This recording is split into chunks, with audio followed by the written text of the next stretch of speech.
आरकेपुरम विधानसभा से भारतीय जनता पार्टी के उम्मीदवार अनिल शर्मा की चुनावी जनसभा में पहुंचे हरियाणा के पूर्व मुख्यमंत्री मनोहर लाल खट्टर, जो कि अभी केंद्र की सरकार की कई सारी योजनाओं में मंत्री हैं। जी हां, यहां पर देखिए मनोहर लाल खट्टर का भाजपा प्रत्याशी अनिल शर्मा के द्वारा जोरदार स्वागत किया गया और उसके बाद उनको सुनने के लिए यहां पर क्षेत्र की तमाम जनता पहुंची। तस्वीर हम आपको दिखा रहे हैं दिल्ली के आरकेपुरम विधानसभा की, जहां पर देखिए कि कालका विधानसभा से पूर्व विधायक जो हैं वो भी यहाँ पर हैं और हरियाणा के एक और विधानसभा से जो विधायक हैं वो यहाँ पर हैं। और देखिए किस तरीके से जोरदार स्वागत जो है वो उनका किया गया और कई सारी समस्याओं के बारे में खुद भाजपा प्रत्याशी अनिल शर्मा ने मनोहर लाल खट्टर को बताया, क्योंकि वो पूर्व हरियाणा के मुख्यमंत्री तो हैं लेकिन केंद्र में कई सारी योजनाएं जो हैं उसमें वो मंत्री हैं और उस मंत्री पद के हैसियत के दौरान जो है उनको ये सारी चीज़ें बताई गई। वहीं आपको बता दें इस जनसभा में कई सारे आम आदमी पार्टी के जो कार्यकर्ता थे उन्होंने आम आदमी पार्टी को छोड़ा और उसके बाद भारतीय जनता पार्टी का दामन जो है वो थाम लिया। उन सभी लोगों को भारतीय जनता पार्टी में पटका पहनाकर उनका स्वागत जो है मनोहर लाल खट्टर के द्वारा किया गया। तस्वीरें हम आपको दिखा रहे हैं किस तरीके से पूरा चुनावी कार्यक्रम जो है वो किया गया। वहीं इस चुनावी कार्यक्रम के दौरान मनोहर लाल खट्टर ने, जो कि पूर्व मुख्यमंत्री हैं हरियाणा के, उन्होंने किस तरीके से आम आदमी पार्टी के ऊपर तंज कसा सचेत अरविंद केजरीवाल के झूठ को दुनिया के सामने रखा। जहां एक तरफ यमुना के जहरीले पानी की लेकर जहां अरविंद केजरीवाल ने चुनाव आयोग को चिट्ठी लिखी थी कि हरियाणा से जो पानी दिल्ली पहुंच रहा है यमुना का, उसमें जहर मिला दिया गया। उस पानी को लेकर जो हरियाणा के मुख्यमंत्री हैं नायब सिंह सैनी, उन्होंने उस पानी को भी पिया। और यहाँ पर देखिए किस तरीके से जो आम आदमी पार्टी के जो कार्यकर्ता हैं उनको सभी को यहाँ पर जो है भारतीय जनता पार्टी जो है वो ज्वाइन कराएगी और साथ ही साथ यहाँ पर सभी ने अनिल शर्मा का समर्थन किया और कहा कि इस बार डबल इंजन की सरकार दिल्ली में बनेगी और इस आरकेपुरम विधानसभा से वो अनिल शर्मा को जिताकर भेज रहे हैं। देखिए आम आदमी पार्टी में शामिल होने के बाद किस तरीके से कुछ लोगों ने यहाँ पर उनका स्वागत जो है वो किया। उससे पहले जो प्रत्याशी उनके द्वारा स्वागत किया गया। आइए आपको सुनाते हैं किस तरीके से इस चुनावी जनसभा में पूर्व मुख्यमंत्री जो हैं यहाँ पर अनिल शर्मा के लिए लोगों से वोट की अपील कर रहे हैं और कैसे उन्होंने अपनी बातों को रखा। वहीं अनिल शर्मा ने किस तरीके से कई सारी समस्याओं को लेकर बताया मनोहर लाल खट्टर को और वोटरों को जागरूक किया कि आने वाले 5 फरवरी को वो अपना मतदान जो है वो अनिल शर्मा और भाजपा को करें। बाजीगर भाई साहब एमएलए साहब भी आए हुए हैं, भगत टोकस भाई जो पूर्व में पार्षद रहे, हमारे आनंद भाई जो मेरी विधानसभा के चुनाव के इंचार्ज हैं, मनीष भाई जो पूर्व में पार्षद रहे, नीरज भाई हैं, और हमारे लिए 3-4 नाम बड़ी खुशी की बात है, मैं वो भी लेना चाहता हूँ। बेशक हमारे कुछ कार्यकर्ताओं के नाम हो सकता है छूट जाए, परंतु उनके नाम नहीं छूटने चाहिए जिन्होंने अभी 1 हफ्ता भी नहीं हुआ 3-4 दिन पहले अपना समर्थन हमें दिया है। भाई हरमिंदर टोकस भाई, गौरव टोकस भाई, धीरज भाई, सविता बहन जी, हमारे अन्य कई कार्यकर्ता जो बड़े पदों पर आम पार्टी पर थे, सर मैं बताना चाहता हूं उन्होंने बीजेपी ज्वाइन करी है और हमें समर्थन किया है। हमारे लाला भाई भी बैठे हैं, मैं उनका भी धन्यवाद करना चाहता हूं। हमारे मंडल अध्यक्ष नवीन मालगुट जी जिनकी अध्यक्षता में सारा काम चल रहा है। अब मैं सीधा मुद्दे पर आना चाहता हूं। यहाँ पर मुझसे पूर्व आनंद जी ने सारा विषय रख दिया होगा, आनंद जी विषय रख दिया सारा, तो उन विषयों को नहीं रखूंगा। मैं सीधा सर के सामने अपने इलाके की 3-4 बातें रखना चाहता हूं और उनसे हाथ जोड़ के निवेदन करना चाहता हूं कि उनका आशीर्वाद अगर मिलेगा तो ये जो सीट आरकेपुरम की है, जो जीत की तरफ आदरणीय मोदी साहब के आशीर्वाद से बढ़ रही है, उसमें हमारे पिता समान आदरणीय खट्टर साहब का भी आशीर्वाद लग गया तो 100% सीट आएगी, 100%। मैं सर बताना चाहता हूँ ये एरिया में CPWD हमारे सरकारी कर्मचारियों का क्षेत्र है सर। CPWD का काफी बड़ा एरिया आता है सर।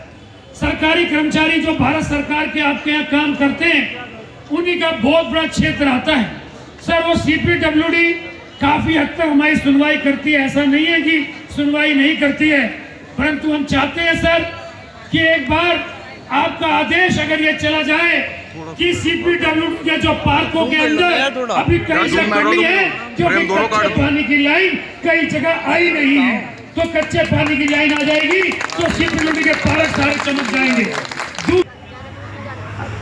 दूसरी बात सर मैं बताना चाहता हूँ, हमारे पुराने फ्लैट आरके पुरम में बने हुए हैं, उसके अंदर एक बहुत बड़ी समस्या हल हो सकती है, पहली बड़ी है सर। एक तीसरी डिमांड टाइप 2 का जो इंटाइटलमेंट है जिस व्यक्ति का, जो जिसकी इंटाइटलमेंट टाइप 3 की टाइप 4 की हो चुकी है, वो टाइप 2 में इसलिए रहता है, कई बार जो हमारे टाइप 3 टाइप 4 के क्वार्टर्स हैं वो इतनी स्पीड से बन नहीं पाते, वो एक आधा कमरा कच्चा सा बना लेते हैं अपने बुजुर्ग माता पिता के लिए, अपने बच्चों के लिए, और वो शर्त होती है जब रिटायर होते हैं तो तोड़ना पड़ता है, उसमें कई बार नोटिस आ जाते हैं, कई बार दिक्कत आती है। मैं आपसे निवेदन करना चाहता हूं, कोई ऐसा कानून, कोई ऐसी तरीका आप फ्यूचर में निकालें कि जो इंटाइटलमेंट जिसकी 3 की है और वो 2 में रह रहा है और उसने उतना ही एक कमरा बढ़ाया है तो उसको कोई हरेसमेंट ना हो, ऐसा निवेदन भी मैं आपके सामने करना चाहता हूं सर। इसके अलावा सर हमारे यहाँ झुग्गी बस्ती बहुत है सर, उसका काम भी आप ही देखते हैं सर, उनको नए मकान देने का काम या वहीं के वहीं बनाने का काम भी आप देखते हैं सर। मैं आपसे कहना चाहता हूं, हमारे आरके पुरम में 22 झुग्गी क्लस्टर है, 22 झुग्गी क्लस्टर है, उनकी यहाँ पर काफी चीजें ठीक नहीं है। मैं आपसे कहना चाहता हूं, उनको यहीं के यहीं एज इट इज पक्का कर दिया जाए, जिससे कि उनको कहीं कोई दिक्कत ना आए, और उनकी जो फैसिलिटी है, चाहे वहाँ पर पानी की दिक्कत है, वहाँ पर सीवर की दिक्कत है, वहाँ उनके यहाँ बराबर नहीं बना है, उनके यहाँ पर नाली गली खरंजे की दिक्कत है, आप वैसा ही कोई चीज पास कर दें तो हमें कोई 1-2 कॉलोनी ऐसी है जहाँ पर बहुत ही शायद छोटी दिक्कतें हैं, वहाँ अगर कोई फ्लैट बनने की बात होगी तो अलग बात है, नहीं तो मैं आपके सामने आपका उम्मीदवार ये निवेदन करता हूं, और लोकप्रिय सांसद बांसुरी जी भी आपसे निवेदन कर चुकी हैं, और माननीय मोदी जी को भी हम रिक्वेस्ट कर चुके हैं कि हमारी झुग्गी बस्ती को एज इट इज यहीं के यहीं पास कर दिया जाए। हमारा ये निवेदन है, क्योंकि ये सब चीजें सीधी आपके पास आती हैं। आम आदमी पार्टी एक ही मुद्दा झुग्गी में लेती है, बीजेपी आएगी झुग्गी तोड़ देगी। मैं उनको कहना चाहता हूं, हर मीटिंग में जाके बोलता हूं कि 10 साल से मोदी जी हैं, 10.5 साल हो गए हैं, वैसे 11:15, एक भी दिल्ली में मोदी जी ने झुग्गी नहीं तोड़ी है, ना झुग्गी तोड़ेंगे मोदी जी, क्योंकि गरीब आदमी का ख्याल रखते हैं। उन्होंने गरीबों के लिए योजनाएं लाए हैं, जितनी योजनाएं गरीबों के लिए मोदी जी लाए हैं, इतनी योजनाएं न इससे पहले कभी आई है, और आज भी पता नहीं, उम्मीद है नहीं है। मोदी जी क्योंकि गरीबी से निकले हुए व्यक्ति हैं, तो मैं निवेदन करना चाहता हूं आपसे, अगर ये सीपीडब्ल्यूडी का काम हमारे यहाँ पर चीफ इंजीनियर के साथ हमारी रेगुलर मीटिंग में 12 बजे का समय है, नरेंद्र मोदी जी जो देश के ही नहीं हमारे संसार के सबसे पावरफुल लीडर हैं, वो जो कहते हैं वो करते हैं। वो हमारे बीच में संडे को आएंगे यहीं, और यहीं पर आपके बीच में जो आपकी समस्याएं हैं, जो उन्होंने योजनाएं दी हैं, उन सभी योजनाओं का जिक्र स्वयं नरेंद्र मोदी जी माननीय प्रधानमंत्री साहब आपके बीच में करेंगे। आप सबसे हाथ जोड़ कर निवेदन करना चाहता हूं, इससे भी कई गुना बड़ी संख्या में, इससे भी कई गुना बड़ी संख्या में हमें मोदी साहब को सुनने पहुंचना है। संडे का दिन है, छुट्टी का दिन है, सरकार बनाना पड़ेगा, क्योंकि सांसद जी भी हमारी, मंत्री भी हमारे और प्रधानमंत्री भी हमारे, सारे विकास होंगे, ये मैं विश्वास दिलाता हूँ। उन्होंने 10 साल में कुछ नहीं किया, हमने 10 महीने में किया। उससे पहले 2 बार में विधानसभा का बच्चा हो, बड़ा हो, बुजुर्ग हो, माता बहन हो, सभी के लाडले भी हैं, और सबको उन पर विश्वास भी है कि अगर ये विधायक बनेंगे तो ये व्यक्ति सेवा के लिए। बहुत ही मेरे पुराने साथी हैं, मेरे छोटे भाई हैं। जैसे ही पता लगा कि अनिल शर्मा जी की सभा में जाना है तो मेरा भी उत्साह बढ़ गया। मतलब जब ये पहले विधायक थे उसी समय मेरा इनसे परिचय हुआ था। धौला कुआं, ये उस समय फ्लाईओवर वगैरह तो नहीं होते थे, भीड़ वाला एक बड़ा चौक होता था, उस चौक में स्कूटर लेकर के मैं चलता था, कभी फंस जाता था तो वहाँ अनिल शर्मा की याद आती थी, जाकर के इनको मिल लेते थे। ऐसे हमारे लोकप्रिय प्रत्याशी अनिल शर्मा जी, और हरियाणा से भी हमारे बहुत से यहाँ बड़े नेता आए हैं। अरे हमारी पूर्व में विधायक कालका से बहन लतिका शर्मा जी, जिनका दिल्ली से बहुत, यादव जी, नीरज केनवारी की चुनावी सभाओं में इस रूप में मैं पहली बार आया हूँ। इससे पहले हरियाणा के मुख्यमंत्री के नाते तो मेरा हर चुनाव के अंदर आना जाना होता था। जिस भी कोने में दिल्ली में जाता हूँ, कुछ ना कुछ अपनी यादें ऐसी याद आ जाती हैं पिछले, जब से हमने सामाजिक काम में, राजनीतिक काम में काम करना शुरू किया है। दिल्ली के बहुत ऐसे कोने हैं जहाँ मेरी कोई ना कोई याद जुड़ी हुई है। आज मैं आपको एक बात बताता हूँ। सन 2002 से 2005 आरके पुरम के सेक्टर 4 में रहता था मैं।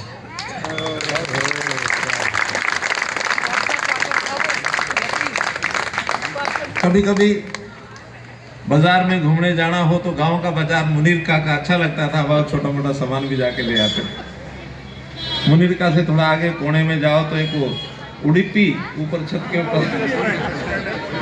के ऊपर कोने पर उडुपी, वहां भी खाने का बड़ा मजा आता था। और जब छोले भटूरे खाने हो तो सेक्टर 6 की मार्केट तमिल संगम के बाहर, वो भी याद आ जाती है। सेक्टर 5 है, 5 के मोड़ पर, और वहां एक तमिल संगम की एक बिल्डिंग है। मेरे जीवन में कुछ नया गुण पैदा करने के लिए उस तमिल संगम ने भी भूमिका निभाई, और वो भूमिका भी इससे पहले निभाई थी। वो सन था 1980 का, शायद 1979 का आ रहा होगा। मुझे शौक था कभी कभी दूसरी भाषाओं को सीखने का, तो मैं उस समय भी 7 दिन यहाँ आरकेपुर में रहा था। उस तमिल संगम में मैंने अपनी क्लासेस अटेंड की थी। तमिलनाडु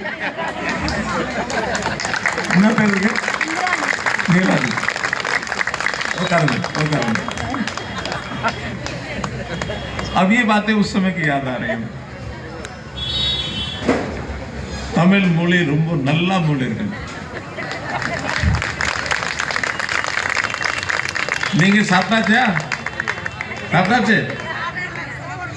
मोर साथ पढ़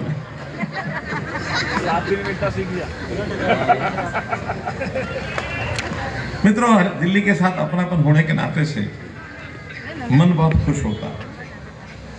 जहां खुशी होती है वहां एक मन का कष्ट भी है।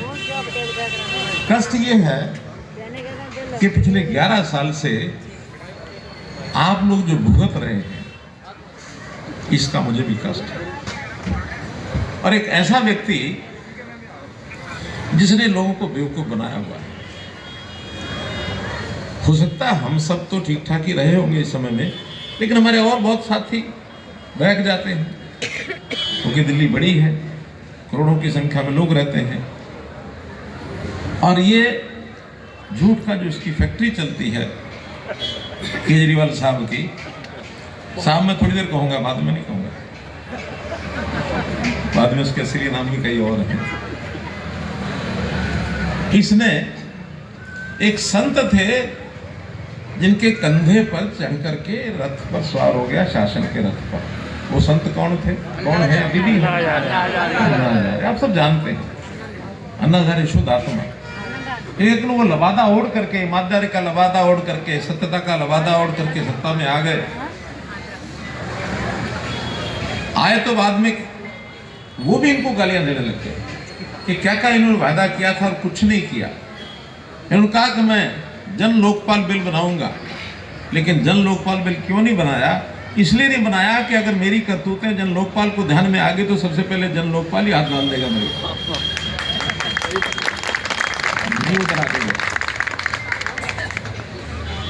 भ्रष्टाचार की गंगोत्री खोल दी, शराब के घोटाले में फंस गया, जेल में सलाखों के पीछे रह के आया। एक बार नहीं, कई बार समझवार दिखाया जनता को, झूठ का पुलिंदा कई बार बोला।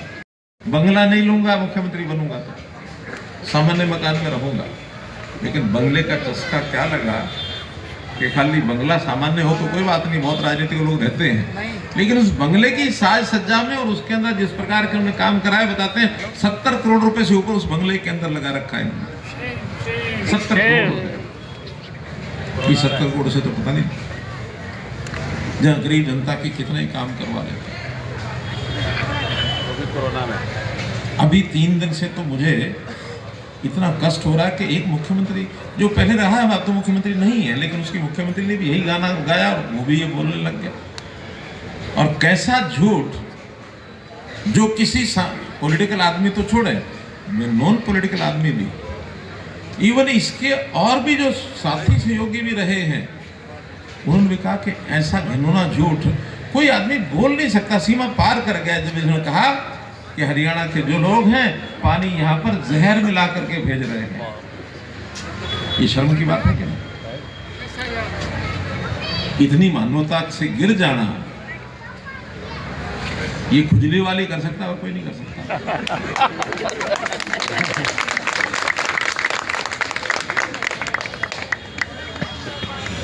शर्म आनी चाहिए।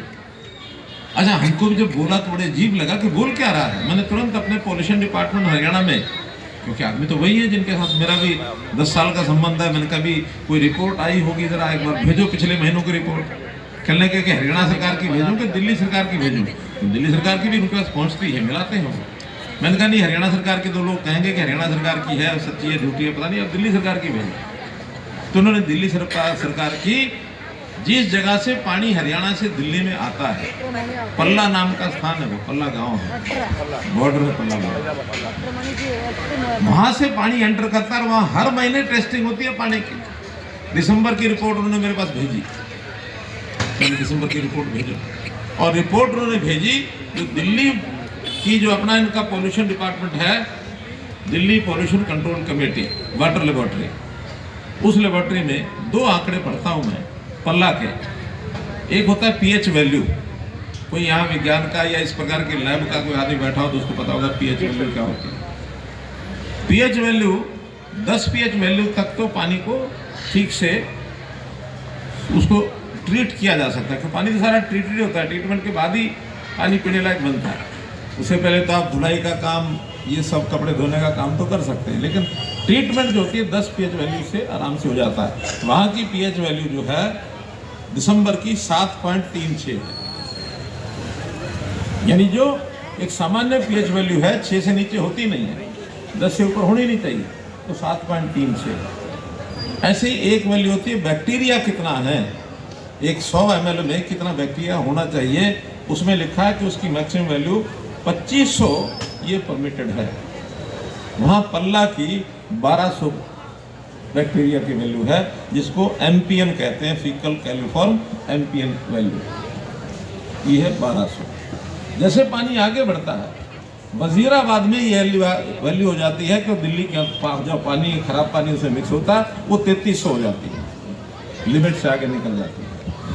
3300 भी ट्रीटमेंट लायक है, लोग ट्रीट कर लेते हैं। इसके आगे की जो पानी की स्थिति बनती है उस बैक्टीरिया की, आईएसबीटी का ब्रिज है, आईटीओ ब्रिज है, निजामुद्दीन ब्रिज है, यहाँ जो वैल्यू हो जाती है 6.5 लाख, 15 लाख और 52 लाख, ये स्थिति बन जाती है उस बैक्टीरिया की। कितना बैक्टीरिया घुल जाता होगा। आगे ओखला में एक उन्होंने छोटा प्लांट लगाया हुआ, क्योंकि पानी हरियाणा में जाता है दिखाने के लिए, वहाँ हो जाती है 34 लाख। क्योंकि उसके बाद भी काला पानी जो आगरा कैनाल निकलती है, इसी पानी में से निकलती है, जो आगे फरीदाबाद जिला, पलवल जिला, नूह जिला, हरियाणा के 3 और आगे राजस्थान के, उत्तर प्रदेश के जिलों में भी पानी जाता है। वो पानी पीने लायक तो क्या, पशुओं को पीने लायक भी नहीं है। ये दिल्ली का सारा पानी बिना ट्रीटमेंट के निकलता है। इस प्रकार का झूठ बोलने वाला व्यक्ति कितने ही झूठ बोले हैं। याद आ जाता है शिशुपाल, हमने महाभारत में शिशुपाल की कहानी सुनी है ना, कथा सुनी है ना।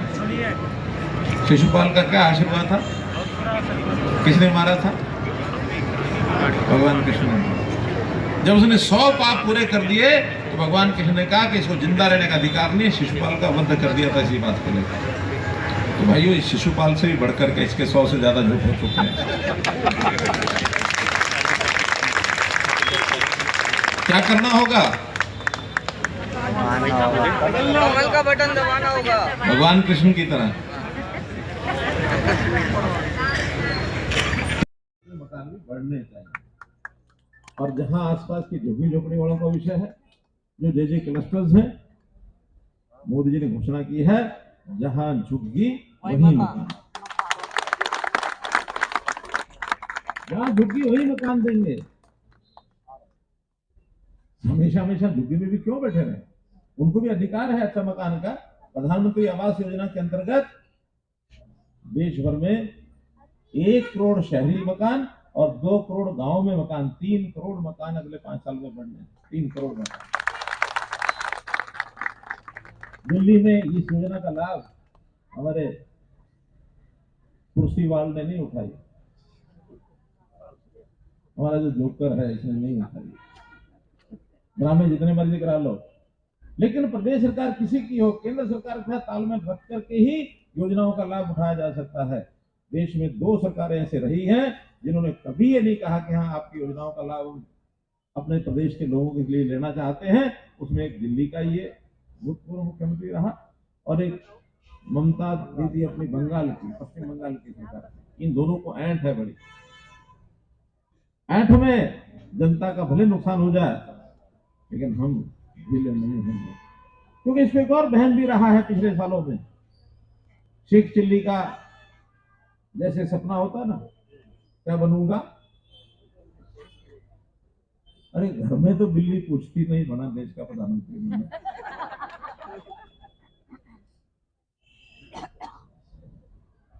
कोई मुझे तो ये लगा कि अपने आप को ये कहता मैं हरियाणा का बेटा हूं, क्योंकि इसका पैतृक गांव हरियाणा में। अरे हरियाणा का बेटा हो तो हरियाणा के लोगों का इतना अपमान, वहां की मिट्टी का इतना अपमान, मुझे शंका और ये पता नहीं वहां का है भी क्या नहीं।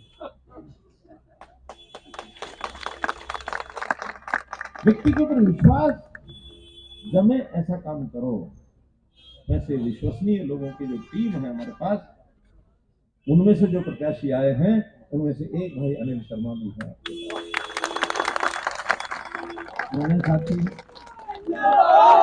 पुराने साथी हैं, पहले विधायक रहे हैं, सौम्य स्वभाव है,